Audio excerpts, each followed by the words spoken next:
नमो सिद्धाणं नमो आयर्याणं नमो वज्रायाणं नमो लोये सवसाहुणं तीन भुवन में सार वीतराग विज्ञानता शिव स्वरूप शिवकार नमः त्रियोग समारिके। परम मांगलिक ग्रंथ हम पढ़ रहे हैं श्री छेड़ाला जी। इसके रचिता है पंडित श्री दौलत राम जी। इसके अंतर्गत 6 ढालों में से हमारी छठी ढाल में चर्चा चल रही है। इसके अंतर्गत मुनि धर्म का वर्णन है। उसके अंतर्गत हम पढ़ रहे हैं, क्या पढ़ रहे हैं, पंचेंद्रिय जय हमारा हो गया, शट आवश्यक पढ़ रहे हैं। ठीक है, तो पहले शट आवश्यक छंद का छंद निकालते हैं। छंद नंबर 5। समता समारे थुति उचारे वंदना जिन देव को नित करे श्रुति रति करे प्रतिक्रम तजे तन अहमेव को जिनके ननो नन दंत धोवन देश अंबर आवरण भूमाहि पिछली रयनि में कछु शयन एकासन करन। 6 आवश्यकों की चर्चा है। पहला आवश्यक याद हो गया है सबको, समता, सामायिक, सामायिक पहला आवश्यक, दूसरा स्तुति, तीसरा वंदना, चौथा प्रतिक्रम, पांचवा प्रत्याख्यान और छठा कायोत्सर्ग। तो हम कर रहे थे, इसके पहले अब थोड़ा रिवीजन करते हैं। 5 महारतों तक का अपन रिवीजन कर लिया था। अब 5 समितियों का, 5 समितियों का यहाँ पे वर्णन हम शुरू करते हैं हम। ठीक है, 5 महारत में कोई आपको हो प्रश्न तो पूछ लेना आप। ठीक है, 5 समितियां क्या होती, समितियां 28 मूल गुणों का वर्णन पढ़ रहे हैं, उसमें 5 महारत पढ़ लिए, उसके बाद 5 समितियां क्या होती समितियां। यत्नाचार पूर्वक मन वचन काय की प्रवृत्ति से निवृत्ति लेना। हाँ हाँ, मैं देखो अपन परिभाषा लिखी, 2 प्रकार से परिभाषा लिखी, निश्चय समिति क्या है और व्यवहार समिति क्या है। प्रमाद छोड़कर जीवों की हिंसा से बचना, ये व्यवहार समिति है। ठीक है, और मन वचन काय से आत्मा में गमन करना, गमन पूर्वक प्रवृत्ति होने से हिंसा की स्वयं निवृत्ति होना, तो ये निश्चय समिति है। सम्यक प्रकार से आत्मा में गमन करना। अपन ने क्या है, दोनों परिभाषा को मिला के एक नई परिभाषा, एक और परिभाषा लिखी, प्रमाद छोड़ने से स्वयं अत्याचार पूर्वक प्रवृत्ति होने से हिंसा की निवृत्ति। क्या समझ में आ रहा है, क्या हो चल रहा है यहाँ पे। तो समिति भूल गए भैया जो लोग, वो क्या है कि आहार विहार निहार आदान प्रदान और भाषा, ये मुनिराजों की कैसे हो, हाँ, उसके लिए प्रोटोकॉल है, उसके लिए समितियां हैं यहाँ पे। तो कैसे हो, एक शब्द में बोलना है तो यत्नाचार पूर्वक हो। यत्नाचार पूर्वक मतलब जीवों की हिंसा से बचते हुए हो। और प्रवृत्ति ऐसी हो कि स्वयमेव दया पले, स्वयमेव यत्नाचार हो, स्वयमेव हिंसा से निवृत्ति हो। इस प्रकार से ये संवर पूर्वक निवृत्ति इस प्रकार से पाई जाती है। तो क्या है व्यवहार समिति की परिभाषा वापस से, प्रमाद छोड़कर जीवों की हिंसा से बचना, यह व्यवहार समिति। हम देखा था ना आहार विहार निहार में किस प्रकार से हिंसा से बचने के परिणाम है। स्वयं, अब हिंसा से बचने के परिणाम है तो ऐसा लगता है आश्रव रूप परिणाम है, तो वो हमने बताया था उस दिन की हिंसा से स्वयं बचा जाता है, हिंसा से निवृत्ति है। हाँ, तो इस प्रकार से संवर के परिणाम है। और निश्चय समिति की परिभाषा है सम्यक प्रकार से आत्मा में गमन करना, आत्मा में आत्मा का उपयोग स्थिर रहना, ये निश्चय समिति है। क्या है, तो इन दोनों को मिला के परिभाषा हमने बनाई हुई, नीचे लिखा है प्रमाद छोड़ने से, देखो दोनों को मिला के है। तो इसमें क्या है, अब हिंसा में प्रमाद मूल है, इसलिए प्रमाद ये शब्द बार बार आ रहा है इसमें। हिंसा में प्रमाद मूल है। तो प्रमाद छोड़, मुनिराज के प्रमाद प्रमाद का अभाव है, तो प्रमाद छोड़ने से स्वयं यत्नाचार पूर्वक प्रवृत्ति होती है, जिससे जीवों की हिंसा से निवृत्ति होती है। इसे हम समिति कहते हैं। हाँ, अब क्या है, हिंसा से बचने की प्रवृत्ति नहीं लिखा है यहाँ पे, क्योंकि हिंसा से बचने की प्रवृत्ति उस दिन भी समझाया था। हिंसा से बचने की प्रवृत्ति और हिंसा की निवृत्ति, इनमें अंतर क्या है। हाँ, अंतर है भैया, हिंसा से बचने की प्रवृत्ति कर रहा है जीव, तो यत्नाचार पूर्वक जीव हिंसा से बच रहा है, बुद्धि पूर्वक बच रहा है, परिणाम उसके बचने में है, तो उसके शुभ का आश्रव है। और स्वयं यदि उसके यत्नाचार स्वयं पाया जा रहा है, स्वयं दया पल रही है उसकी प्रवृत्तियों से, तो वो हिंसा से निवृत्ति और संवर के परिणाम है। इस प्रकार से यहाँ पे हिंसा की निवृत्ति लिखा है हमने। तो 5 प्रकार की समितियां। क्या बताया था कि आहार होगा, विहार होगा, निहार होगा, तो कैसे होगा, तो समितियां हैं। तो सबसे पहले हम बात करी किसकी, भाषा समिति की 5 समितियों की पंक्तियां पढ़ते हैं हम। सबसे पहले एरिया समिति की भाषा बात करिए, छंद नंबर 2 पढ़ते हैं एक बार। अंतर चतुर्दश भेद बाहर संग दश दाते टरे परमाद तजि चौकर मही लखि समिति एरियाते चले जग सुहित कर सब अहित हर श्रुति सुखद सब संशय हरे भ्रम रोग हर जिनके वचन मुख चंद्र ते अमृत झरे। दूसरे चरण से वर्णन शुरू है। पहले चरण में तो अपरिग्रह महाव्रत का वर्णन है, महाव्रत के बाद तुरंत समितियों का वर्णन शुरू होता है। सबसे पहले 5 समितियों में एरिया समिति का वर्णन करते हुए लिखा है कि मुनिराजों का विहार कैसे होता है, विहार होता ही क्यों है, ये सबने देखा था क्यों होता है विहार। भैया एक स्थान पे रुकने की आज्ञा नहीं है, तो विहार सतत चलते रहना है। एक स्थान पे रुकेंगे तो राग बढ़ेगा उस स्थान से, इसलिए लेकिन अब विहार करना है। और न्यू भी अभी ऐसा है कि विहार तो करनी है साथ में, लेकिन जो दूसरी क्रियाएं भी है, जैसे आहार के लिए जाना है, निहार के लिए जाना है, तो चलना तो पड़ेगा ना। वैयावृत्ति के लिए जाना है, उपदेश के लिए भी गमन आदि करना है, समाधि करवाने के लिए गमन आदि करना है, एक मिराज का दूसरे मिराज से मिलन हो उसके लिए गमन करना है, भले ही उसी क्षेत्र में हो लगभग लगभग, हाँ उसी सीमा में हो जो ले रखी है, लेकिन फिर भी चलेंगे तो सही हो। तो चलेंगे तो कैसे चलेंगे, उसके लिए यहाँ पर समितियां हैं। क्या है, एरिया समिति से चलना है। मतलब मुनिराज एरिया समिति चलते हैं ऐसा कहते हैं हम, लेकिन समझना ये है कि मुनिराज जिस प्रकार से चलते हैं उसको एरिया समिति कहा जाता है। क्या है एरिया समिति, कि परमाद तजी, परमाद का त्याग करे, फिर परमाद का त्याग करे 5 समितियों में लगाना है। नहीं, यहाँ पे स्टार्टिंग में लिख दिया उन्होंने, समिति की परिभाषा शुरू होती है वहां से। तो प्रमाद का त्याग करके 4 चौकर, 4 कर मतलब हाथ, मही मतलब भूमि, लखी मतलब देख कर, समिति मतलब समिति, एरिया मतलब एरिया, ते चले उससे चलते हैं। तो मुनिराज प्रमाद छोड़कर 4 हाथ भूमि देखकर एरिया समिति से चलते हैं। 4 हाथ भूमि देखकर चलते हैं, इसका मतलब क्या है कि 4 हाथ भूमि देखेंगे और वहां पे देखेंगे कि जैसे जीव, त्रस्त जीव जो कि आंखों से ज्ञान का विषय बनते हैं, उनकी कहीं विराधना ना हो जाए, उनकी कहीं हिंसा ना हो जाए, उनपे पैर न रखा जाए, इस प्रकार से चलते हैं। चलना तो है ना, मार्जन करते हुए नहीं चलते हैं, वही देखते हुए चलते हैं बस। मार्जन करते हुए तो रात में चलने का विधान है, दिन में चलना है तो देखकर 4 हाथ की भूमि देखकर चलना है। इसलिए आपने देखा होगा कि मुनिराजों के आगे 4 हाथ की भूमि खाली रहती है, उसके आगे श्रावक नहीं चलते हैं, और मुनिराज हमेशा देखते हुए, तो प्रमाद को छोड़कर चलना है, बातचीत करते हुए नहीं चलना है, उपयोग में कुछ और मन में कुछ और चंचलता धारण करते हुए नहीं चलना है, और काय की ऐसी प्रवृत्ति नहीं करना है, दूर देखते हुए नहीं चलना है, भूमि देखते हुए चलना है। मतलब मन वचन काय की प्रवृत्ति ऐसी नहीं हो कि जिससे प्रमाद हो, जिससे कि असावधानी हो जाए। वहाँ प्रमाद की परिभाषा क्या थी, असावधानी या अनुत्साह, तो ऐसी प्रवृत्ति नहीं हो जाए कि असावधानी या अनुत्साह रहे चलने में कि कौन देखे, हाँ नहीं हमको पता ही नहीं होंगे जीव, ऐसा नहीं है। इसलिए मुनिराज क्या है, दिन में ही चलते हैं। जहाँ पे सूर्य का प्रकाश हो वहीं चलते हैं, ऐसे स्थान पर ही चलते हैं जहाँ पे अन्य जीव जल जा चल चुके हों। ऐसे स्थानों पर नहीं चलते जहाँ पे स्थावर जीव की उत्पत्ति हो, जैसे उदाहरण के लिए घास आदि पर नहीं चलते हैं। हाँ, और व्यर्थ में नहीं चलते हैं कि चलो ऐसे ही मॉर्निंग इवनिंग वॉक पे जाते हैं, प्रयोजन होता है तो ही चलते हैं। अब ऐसा होने पर भी यदि कोई ऐसा जीव आ जाए उनके चरणों के नीचे जो कि इंद्रियों से ज्ञान का विषय नहीं बनता है, तो फिर वो हिंसा दोष के अर्थ नहीं है, वो हिंसा हिंसा ही नहीं है। हम तो ये कह रहे हैं, कारण ये है कि हिंसा में प्रमाद मूल है, मुनिराजों के प्रमाद का अभाव होने से उनके हिंसा का दोष नहीं है, इसलिए तो अहिंसा महाव्रत के धारी है वो। हाँ, इसलिए देखो क्या बात है, बात क्या है, बात ये है, पहले अनेक बार बतलाई, श्रावक हो या मुनिराज, यत्नी यदि यत्नाचार पूर्वक जीव कार्य कर रहा है और जीव हिंसा हो जाए तो भी जीव हिंसा का दोष नहीं है, और बिना यत्नाचार पूर्वक यदि कार्य हो रहा है और जीव हिंसा नहीं हो तो भी जीव हिंसा का दोष है, क्योंकि हिंसा में प्रमाद मूल है।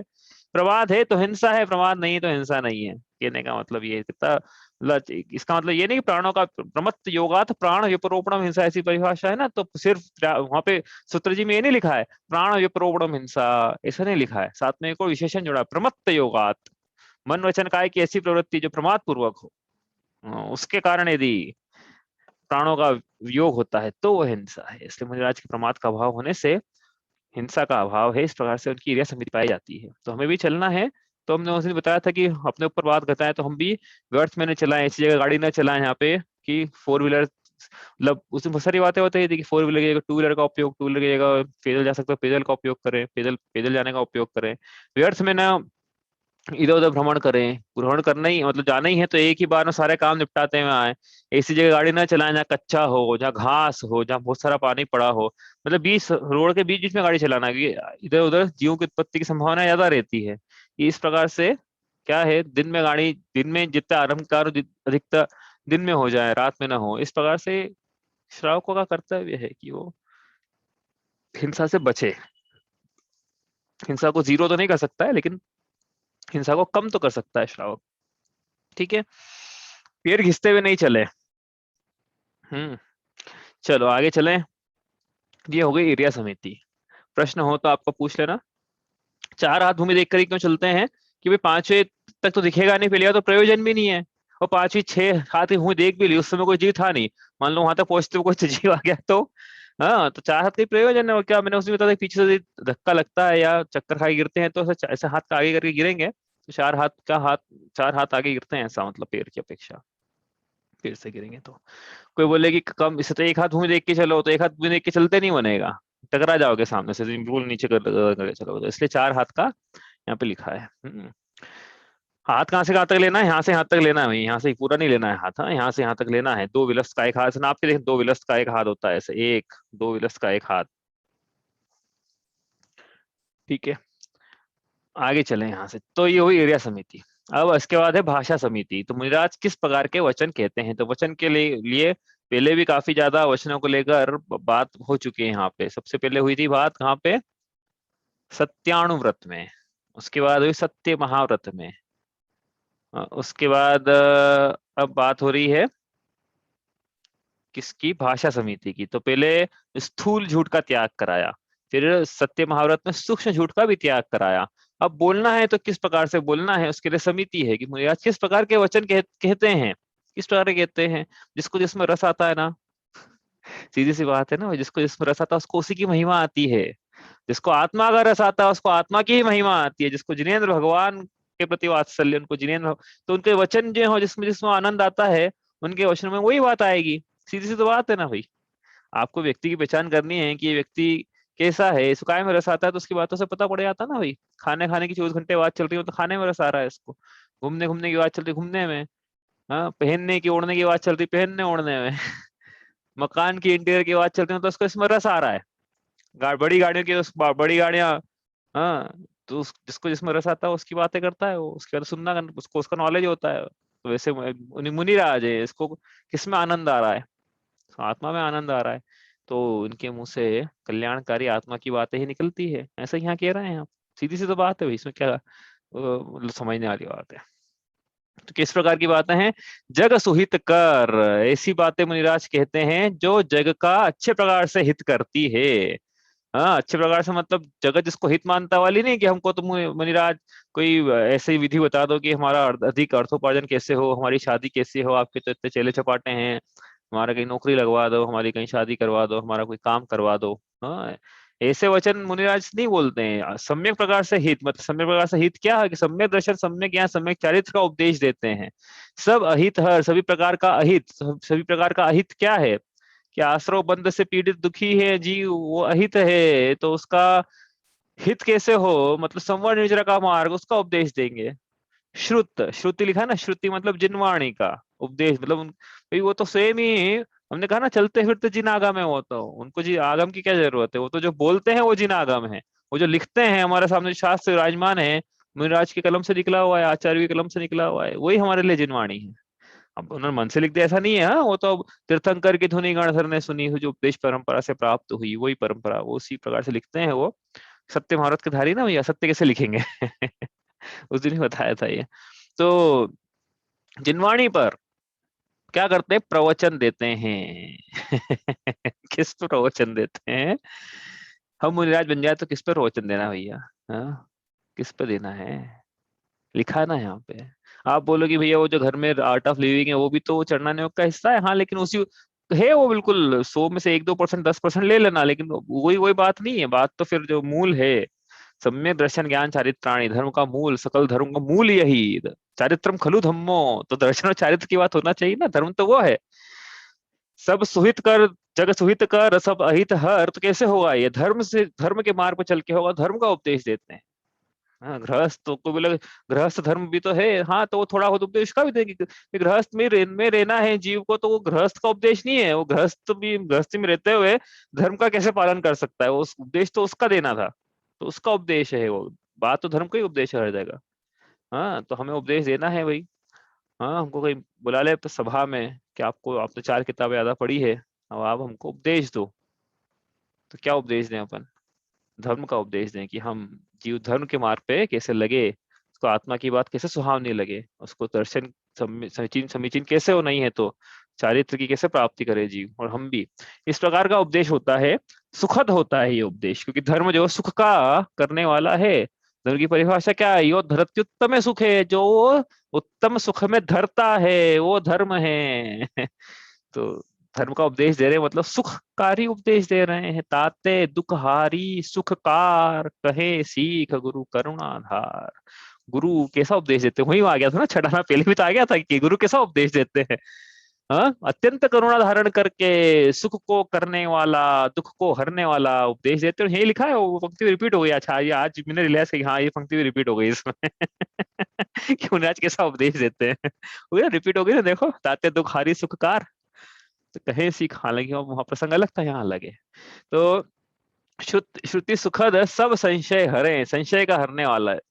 संशय हरने वाले मतलब कि भाई हमारे अच्छा नहीं चल रहा है जीवन में कुछ, तो कोई क्या कारण है, मतलब कारण मतलब कि इष्ट का वियोग हो जाए यदि जीव को, और धर्म से चलायमान होने लगे, धर्म के प्रति शंका होने लगे, संशय होने लगे, तो पुनः क्या करना है?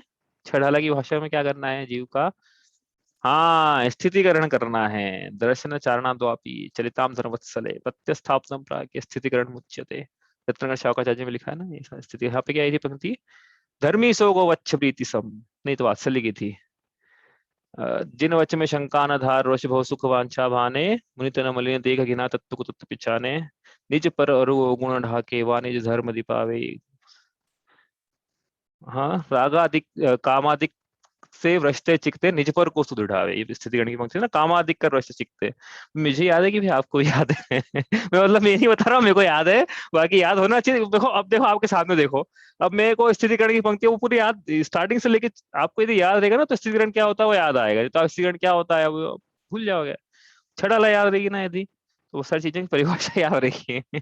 क्या होता है, स्त्रीगण पूछेगा तो आप पंक्तियां दोहरा ना हो, तो उसमें समझ में आ जाएगा कि हाँ, काम आदि कर रचते चिकते, काम आदि से धर्म से चिकते हुए निज पर को, स्वयं को या पर को पुनः धर्म में स्थिति स्थित करना, ये स्थितिकरण है। तो स्थितिकरण करते हैं मुनिराज, बहुत बढ़िया करते हैं।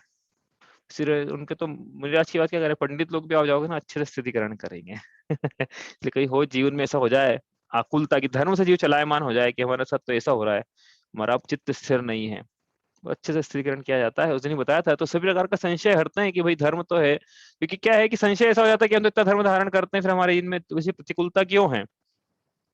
तो उदाहरण के लिए वो फिर उदाहरण देंगे, क्या उदाहरण देंगे? कि पाशनाथ जीव तद्भव मोक्षगामी अंतर मुहूर्त में अनंत चतुष्टय के धनी होने वाले हैं, और उनपे शोले बरस रहे हैं, और आप बोल रहे हो कि भैया हमारे तो उनपे शोले बरस रहे हैं, हो, तीर्थंकर नाम करके प्रकृति वाले पे अंतर मुहूर्त में ये तीर्थंकर पद को सुशोभित होने वाले हैं, अंतर मुहूर्त पहले उन तो शोले बरस रहे हैं, तुम पर निर्जर वन में बरसे ओले शोले पत्थर पानी। हाँ।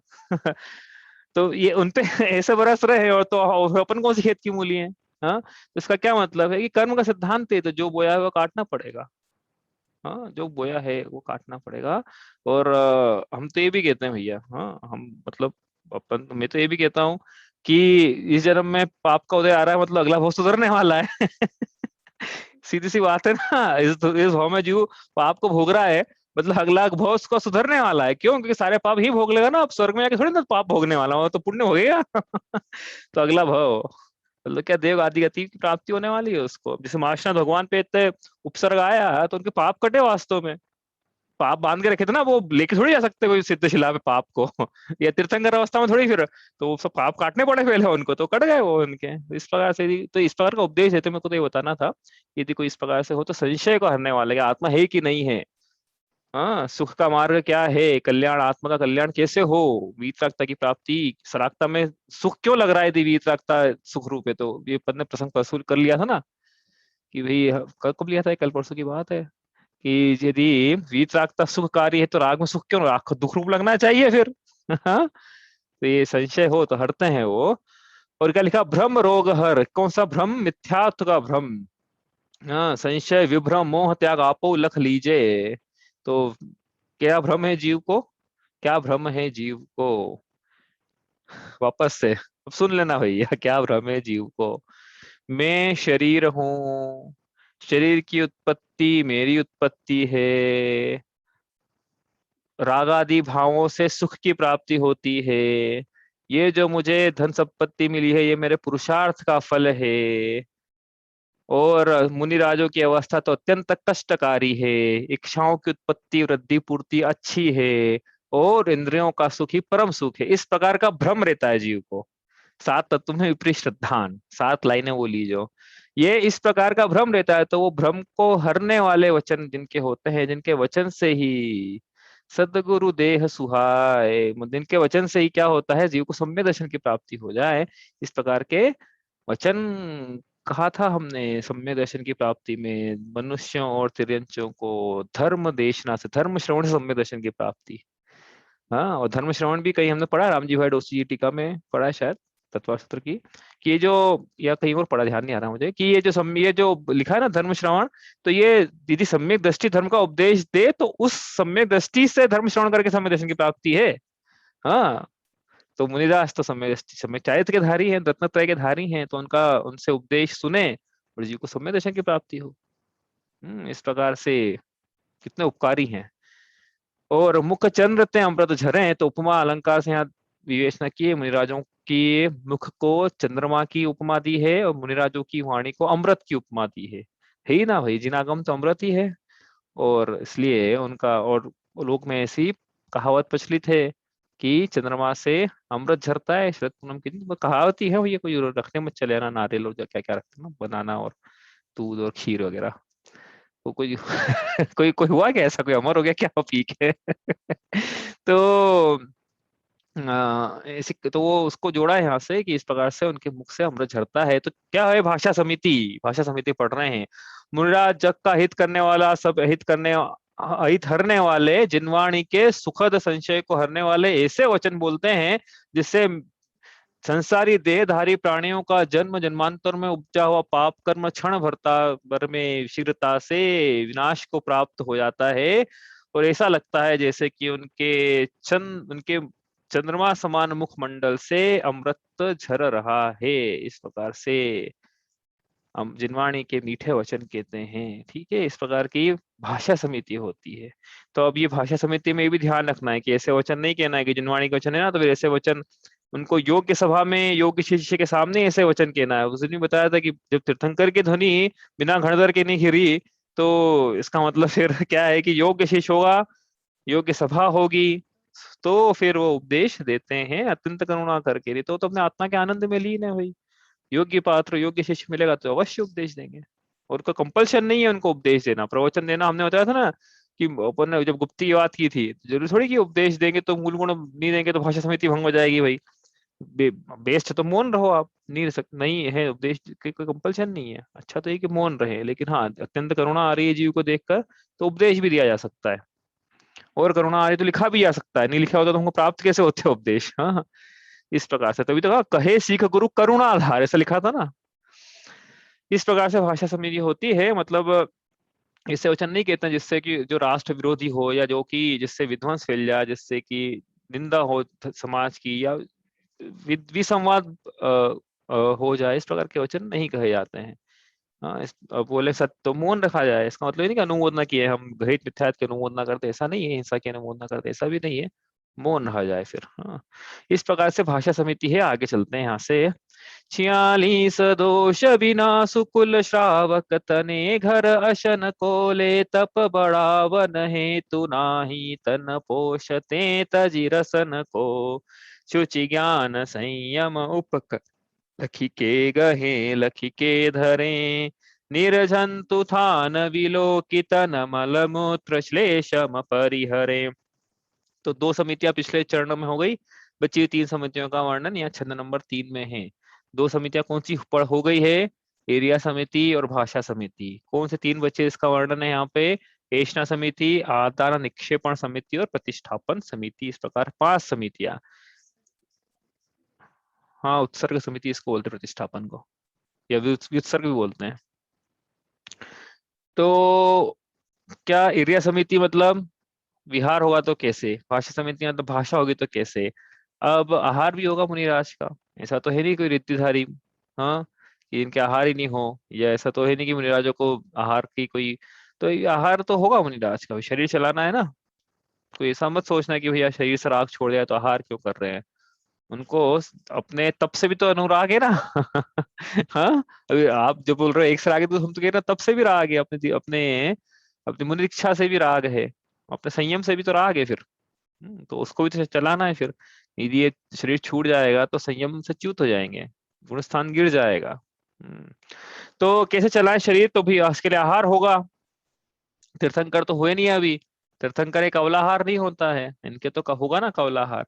तो वो कैसे होगा फिर करना है तो वही कि यत्नाचार पूर्वक होगा, जीव की हिंसा से निवृत्ति पूर्वक होगा, हाँ, सम्यक प्रकार से होगा।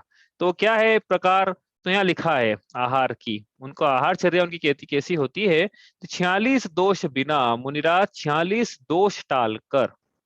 46 दोष कौन सा हमने देखे थे? हाँ, देखते हैं, अभी चार्ट बना हुआ है हमारे पास। 46 दोषों के बिना, और कहाँ होता है? सुकुल श्रावक के घर, तो घर में होता है, और श्रावक के घर होता है, और कैसा होता है वो? सुकुल होता है। तो सुकुल मतलब संक्षेप में समझना है तो सुकुल मतलब अच्छी ऐसी आजीविका जिसके घर मिथ्यात्व का त्याग हो, जिसकी आजीविका श्रेष्ठ हो, इस प्रकार का श्रावक हो, जिसके भक्ति पाई जाती है, जिसके दातार के सारे गुण पाए जाए जिसमें, जो नवदा भक्ति से पढ़ाए मुनिराजों को, हाँ, ऐसे श्रावक के घर, सुकुल श्रावक के घर।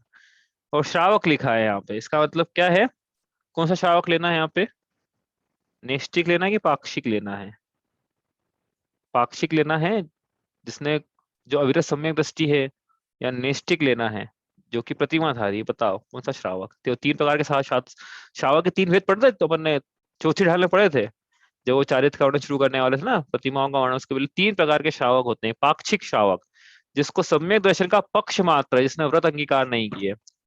और उसके बाद नैष्ठिक श्रावक, जिसके जो प्रतिमाधारी, और एक साधक साधक साधक श्रावक जो कि सल्लेख ना लिए हुए हैं। हाँ, तो इस प्रकार से ये है। तो कौन से श्रावक के घर मुनिराज आहार करते हैं? नैष्ठिक क्या करेंगे कि पाक्षिक क्या करेंगे? बताओ, आपको बताना है। आवाज नहीं काफी देर से किसी की। दोनों क्या ही कर सकते हैं। हाँ, दोनों क्या ही कर सकते हैं। शेष तो ये है कि देखो, लिखने वालों को नहीं करेंगे। हाँ वो सही है, नहीं उनके घर तो जा सकते हैं, भले ही वो नहीं पड़ रहा है। हाँ, बाकी बाकी जो इनकी चल रही है सलेखना, और सलेखना भी अलग अलग प्रकार के भेद है। ऐसा नहीं कि सब सलेखना चल रही है तो उनके आहार धीरे धीरे छूटता है ना, तो ऐसा कोई चल रहा हो तो चलेगा। तो हम तो हाँ तो कर सकते हैं। तो इसका मतलब शेष तो ये है कि जो प्रतिमाधारी हैं, क्योंकि वो प्रतिमाधारी है ना, तो इसका मतलब वो सील लगी हुई कि उद्देश्य, कि 46 दोष में पहला वो दोष उद्देश्य भोजन का था, तो सील लग गई कि भैया उद्देश्य तो डेफिनेटली नहीं मिलने वाला है यहाँ पे। तो शेष तो यही है, इसलिए भैया कोई कॉलोनी में अपनी प्रतिभाधारी हो और मिराजों का आहार बार बार वही हो, तो ऐसा मत समझना कि भैया इनके पहचान के हैं ये। क्या भैया, उनको उनकी चर्या साथ नहीं है, उनको उद्देश्य भोजन नहीं करना है। अब तो अपन होते तो क्या करते बताओ? हम यहाँ क्या लिखा? 46 दोष बिना, उद्देश्य भोजन दोष है। और यदि वो नैष्ठिक श्रावक है, मतलब प्रतिमाधारी है, मतलब स्वयं के लिए बनाएगा ही बनाएगा। सोले का उसका तो रोज चौका लगता है। स्वयं के लिए रोज चौका लगता है उसके यहाँ। तो शेष तो यही है। हाँ, अब इसमें क्या है, श्रावक में 11 प्रतिमाधारी भी आते हैं। तो 11 प्रतिमाधारी श्रावक आहार दे सकते हैं मुनिराज को? 11 प्रतिमाधारी श्रावक मुनिराज को आहार दे सकते हैं कि नहीं दे सकते हैं? हाँ, ये लगी सुलग जी मुनिराज को आहार दे सकते हैं कि नहीं दे सकते? देखा दी हो किसी ने ना? हाँ, हाँ, अब बात देखो, बात कहाँ फंस गया एक्चुअली, पेज कहाँ के फंस गया कि उनका तो स्वयं का भोजनालय नहीं है, स्वयं के चौका नहीं है, वो कैसे आहार देंगे मुनिराजों को भैया? है, व्यवस्था ऐसी है। अब देखो, व्यवस्था सब सारी प्रकार की, इसलिए क्या दीक्षा लेने के भाव है ना, तो सारी व्यवस्था है, सारे रास्ते हैं। अब कोई मुनिराज ऐसे हैं कि भैया हम तो प्रतिमाधारी से आहार लेते हैं, उदाहरण के लिए अमनी है प्रतिमाधारी, वो एलर्जी शल्यक जी है, तो क्या करें? तो भैया उसकी व्यवस्था ये है कि पहले एलर्जी शल्यक जी का आहार कराता है श्रावक। अब एलर्जी जी जो है या शुल्लक जी जो है वो अपने पात्र में भोजन सामग्री ले लेते हैं और उस सिर्फ सामग्री से मुनिराज का आहार करवा सकते हैं। हाँ, ऐसा ऐसी व्यवस्था है तो कि ये ऐसा भी एक रास्ता है, मतलब ऐसा नहीं कि कोई स्टैंडर्ड अपन बता रहे हैं ऐसा होना चाहिए, ऐसा नहीं बोल रहे, लेकिन एक रास्ता ये है, हो सकता है, ऐसा पॉसिबिलिटी है ये। क्या वो श्रावक का प्रसंग आया तो ले लिया अपन ने कि कैसा श्रावक होना चाहिए, तो हम तो कहेंगे प्रतिमाधारी हो, दूसरी प्रतिमा हो कम से कम, बहुत अच्छा है।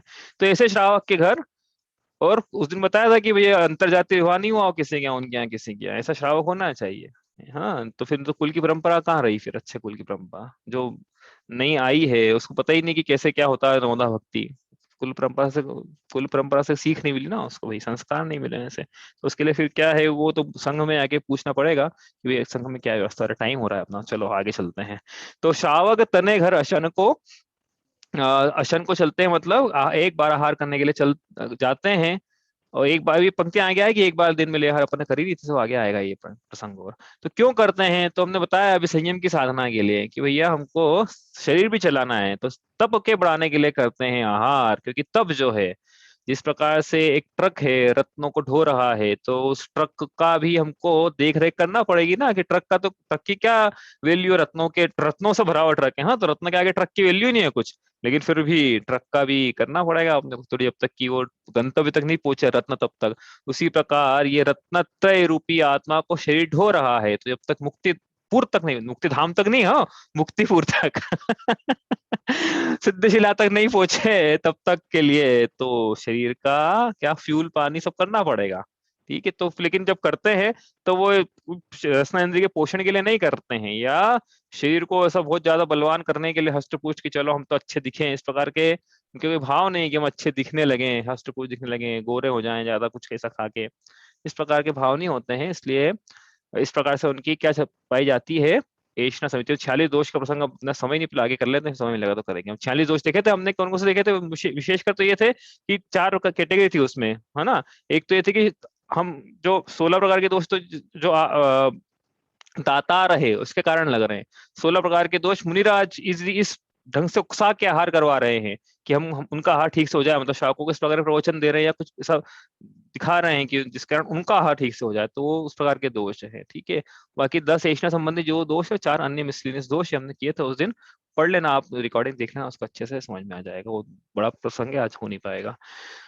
चलो, शुचि ज्ञान संयम अभी हो गए, कौन सी पुरानी वाली हो गई समिति, कौन सी, ऐष्णा समिति। अब इसके बाद है आदान निक्षेपण। तो शुचि ज्ञान संयम का उपकरण, उपकरण मतलब जो उपकार करे, हाँ, जो कार्य करे। तो शुचि का संयम, कमंडल, ज्ञान का उपकरण शास्त्र, संयम का उपकरण पिछी। इसको जब भी ग्रहण करते हैं तब लखिके मतलब मार्जन करके ग्रहण करते हैं। और पिछी का मार्जन कैसे करेंगे, तो पिछी को छोड़कर बाकी जो भी ग्रहण करते हैं मार्जन करके करते हैं। वो जो रखते हैं तो पिछी को भी देख के रखते हैं नीचे, और कमंडल शास्त्र आदि को भी देख कर मतलब जीवों की हिंसा न हो जाए, मार्जन करके। स्वयं बैठते भी तो मार्जन करके, रात्रि में यदि मलमूत्र की बाधा के लिए कहीं जाना पड़े तो भी मार्जन करके पिछी से, ताकि जीवों की हिंसा न हो। इसलिए पिछी जो है वो मुनिराजों का उपकरण हमेशा उनके साथ में होना चाहिए।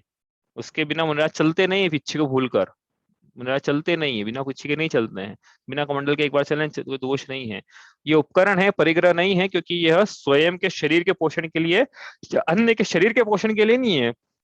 शरीर का पोषण मतलब इंद्रियों का पोषण, इंद्रियों के पोषण के लिए नहीं है ये, इसलिए ये उपकरण है। यदि इनका उपयोग स्वयं पानी पीने में कर लें, किसी को पानी देने में कर लें, तो फिर तो परिग्रह का दोष हो जाएगा, सीधा भंगी हो जाएंगे फिर तब। हाँ, इसी प्रकार ये ध्यान रखना है कि क्या ये अंतर है उपकरण में और परिग्रह में। आगे चले हम, तो ये हो गई कौन सी, आदान निक्षेपण। ये हो गई, हाँ, आदान मतलब लेना, और निक्षेपण मतलब छोड़ना, रखना। तो जब लेना है, आदान प्रदान होता है, तो लेना है तो कैसे लेना, और जब रखना है तो कैसे रखना है, उस प्रकार से ये आदान निक्षेपण समिति है। और अब अंतिम समिति है प्रतिष्ठापन। प्रतिष्ठापन मतलब वही स्थापना करना, छोड़ना। तो उसको तिष्ठ तिष्ठ होता है ना उस दिन आपको, ठहरना। तो ठहराना मतलब इसको मल मूत्र और श्लेषम, श्लेषम मतलब जो नाक में से निकलता है ना म्यूकस, उसको बोलते हैं श्लेषम, कफ जिसको बोलते हैं हमारी भाषा में। तो वो मल मूत्र और श्लेषम को त्याग करना है, तो कहाँ करना है, तो यहाँ लिखा है निर्जंतु स्थान देखकर करना है। ऐसा स्थान नहीं हो जहाँ पे कि त्रस्त जीवों की उत्पत्ति हो, स्थावर जीव पाए जाए, या छेद बने हो, सांप के बिल बने हो, आदि कोई बिल, चींटियों के बिल बने हो, या वहां पे जन संचार होता हो, या जहाँ पे मलमूत्र का क्षेपण करने से कोई विरोध उत्पन्न करता हो, कोई निंदा करता हो। हाँ, स्थान प्रकट नहीं होना चाहिए, गूढ़ होना चाहिए। ऐसे स्थान पे ही मुनिराज मलमूत्र का क्षेपण करते हैं। इसलिए फ्लश की लेटरिन में या हमारे घर में जो टॉयलेट है इसमें वो नहीं जा सकते हैं, क्योंकि मूल गुण है उनका। क्योंकि ऐसे में जाएंगे तो फिर जीव संयम कैसे होगा, प्राणी संयम कैसे होगा? उनके तो अहिंसा महाव्रत है। यदि ऐसी जगह जाएंगे, जो उदाहरण के उदाहरण किया था ना, तो जो मलमूत्र का पानी है जहां जहां जाएगा पाइप में, वहां वहां तक के जीवों की हिंसा करता है। जल मल मोर गिर वायो, है ना? क्या है? क्रमी कुल बहु घात करायो। फिर वो आगे भी है, नदियन बीच चीर धुआ है। तो क्या समस्या क्या है कि वो नदियन में चीर धुआया है, तो जहां जहां तक वो साबुन का पानी जा रहा है। हाँ, तो वो तो अपन तो साधारण पानी ले लोगे, साधारण पानी यहाँ जा रहा है, वहां तक के जीव के ये। और ये जो शरीर से गंदगी निकलती है तो उष्ण रहती है।